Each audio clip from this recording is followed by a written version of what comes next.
have this story that I tell people, and I tell people this as a genuine story. I got my boat in early November, so my first official charter was in early February, and I thought we were going to have a beautiful weather window in between two northeasters. And when the weatherman says it's going to be nice in northeast, somebody's lying. It's either not going to be northeast or it's not going to be pretty. 5 in the morning in February, I loaded my 4 clients on board. 2 of which were older gentlemen in their 80s. I told them, I said, look guys, you sit on the bean bags and get comfortable. It's, you know, we got a 2.5 hour ride out. I know I have about an hour and 15 minutes in the dark before the lights come on.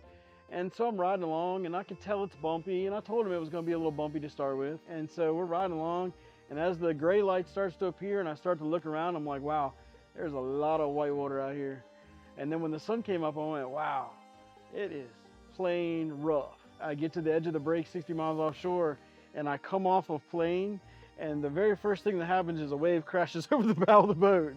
And I'm like, all right, it's a whole lot rougher than I thought it was gonna be.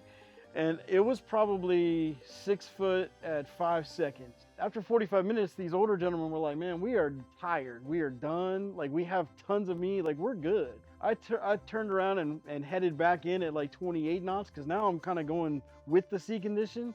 And my guys go back to the back and they get on their beanbags and fall right back to sleep. I learned, and I've told the owners of Tideline this multiple times, I learned right off the bat that this boat will ride in stuff that I cannot fish in, you know, comfortably.